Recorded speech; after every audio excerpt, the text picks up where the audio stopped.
Those are brave men knocking at our door. Let's go kill them!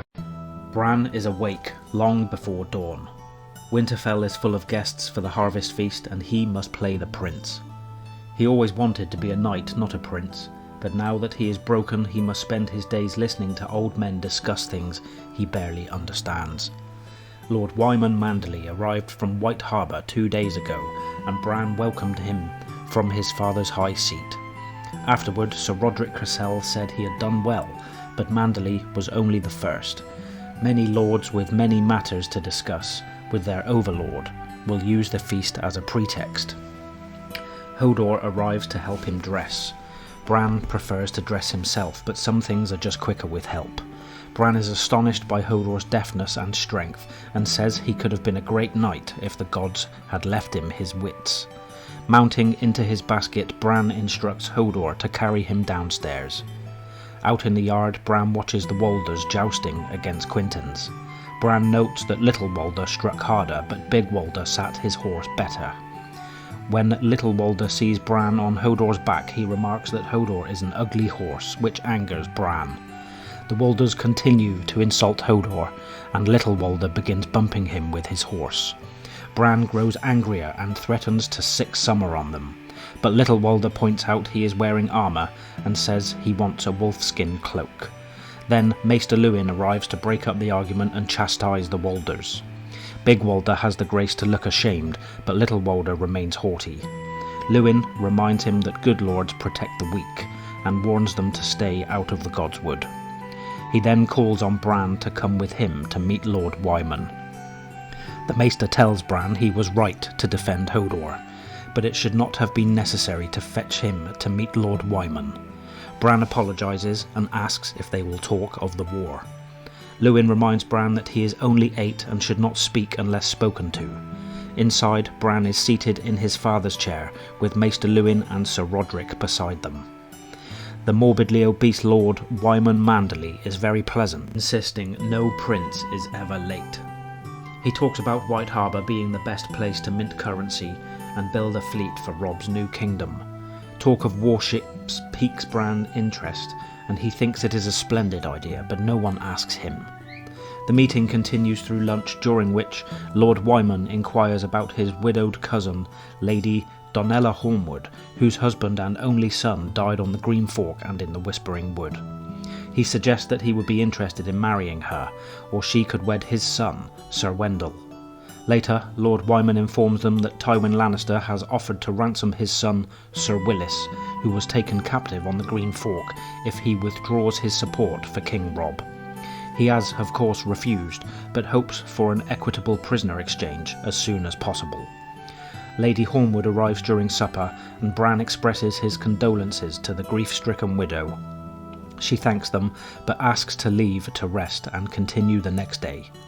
The next morning's talk is devoted to preparations for the coming winter, until Lady Hornwood warns them that Roose Bolton's bastard son, Ramsay Snow, is massing men at the Dreadfort and refuses to explain his purpose. When Sir Roderick says he does not know the man, Lady Hornwood explains that Ramsay lived with his mother until Domeric Bolton died, and left Roose without an heir.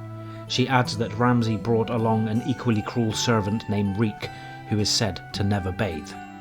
The two hunt together, and not for deer, and there are other tales that they are hard to believe, even of a Bolton.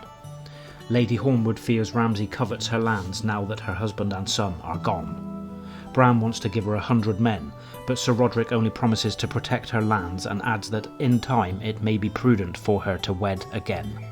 She remarks that she is beyond childbearing age, yet attracts more suitors than ever.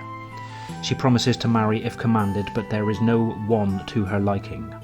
She points out that Lord Manderley is too big to share a bed with or lie underneath. Bran knows that men sleep on top of their wives, and imagines sleeping under Lord Wyman would be like sleeping under a horse. Sir Roderick sympathises and promises to look for a suitor more to Lady Hornwood's taste, at which point she hints interest in Sir Roderick himself. After she leaves, Maester Luwin points out Lady Hornwood's hint, which makes Sir Roderick uncomfortable.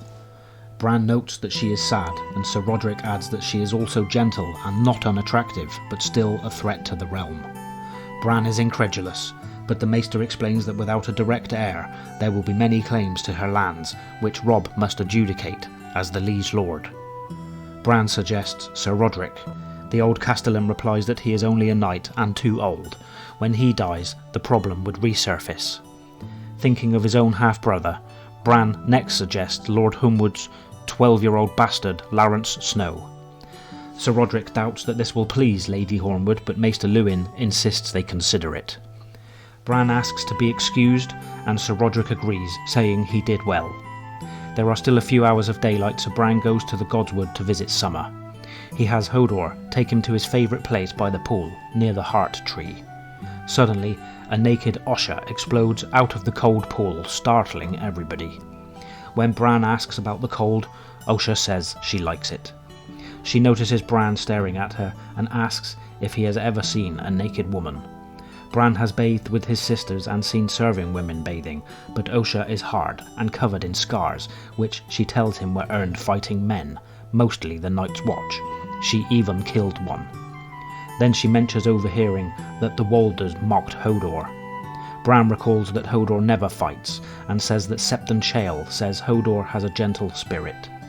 Osha replies that Little Walder is well named, big outside, little inside, and mean to the bones. Then she asks if Bran has had any more wolf dreams.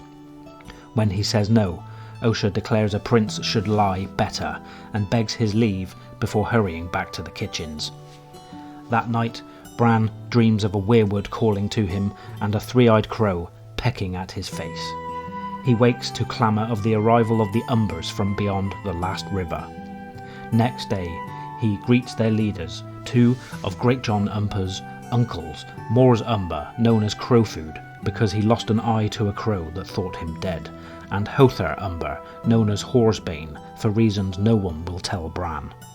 Mors immediately asks to wed Lady Hornwood. Luwin and Roderick explain she is grieving but promise to consider it. Hothor asks for long ships to stop wildling raids across the Bay of Seals, and Sir Roderick recommends Hothor cooperate with Lord Manderley to provide lumber and receive shipwrights and sailors. During the audience, the steward of Deepwood Motte arrives with apologies from Lady Sybil Glover, who is tending to her young children. Bran quickly realises the steward is the true ruler, while Lord Galbert Glover and his brother Robert Glover are away fighting. After discussing the harvest, Sir Roderick questions the steward about Laurence Snow, and afterward Maester Luwin praises Bran's notion of making the bastard heir to Hornwood, and says he will make a good lord for Winterfell one day. Bran protests that Robb's sons with his Frey girl will be lords instead of him, but Sir Roderick points out that nothing is certain. He only has his daughter Beth, despite 3 marriages, and his brother Martin Cassell's line died with his son Jory, despite having 4 sons. The next day, Leopold Tolhart from Torrance Square, who arrived the day before, has his audience. He brings word that his nephew Benfred Tolhart is raising his own company of young lancers who all think themselves another young wolf. Leopold dismissed them as young rabbits once, so now they call themselves the Wild Hares. Bran remembers Benfred visiting Winterfell and being friendly with Robb and Theon Greyjoy. Clearly displeased, Sir Roderick orders that Benfred is to remain at Torrance Square, as commanded.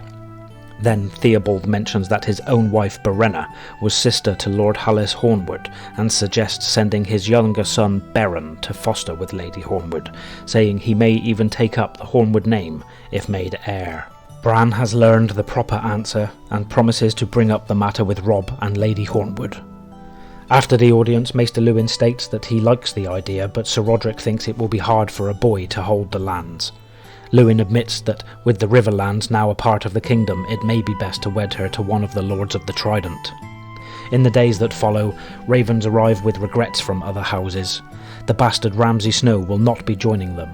The Mormonts and Karstarks have all gone south, and Lord Andrew Locke is too old. Lady Lyessa Flint is too pregnant, and there is sickness at Widow's Watch. That leaves just Lord Howland Reed, who has not left his swamps in 16 years, and the House Cerwyn, whose Lord Medgar Cerwyn is a captive of the Lannisters. Then one blustery day, 14-year-old Clay Cerwyn arrives with a dozen lancers while Bran is riding Dancer in the yard. Clay has always been a friend to Bran and his brothers, and he immediately asks if Stannis Baratheon wrote Winterfell about Joffrey Baratheon being ill-born. Bran suddenly feels like a giant hand is crushing his chest.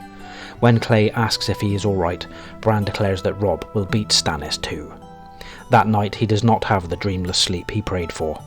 The three-eyed crow pecks out his eyes, telling him to fly. Then the crow pecks his brow until it pecks through his skull, and then suddenly Bran can see again. He is climbing to a tower, slipping. He calls for help, and a golden man appears above him, saying, "The things I do for love," and then tossing him out into the empty air. I am the dragon's daughter.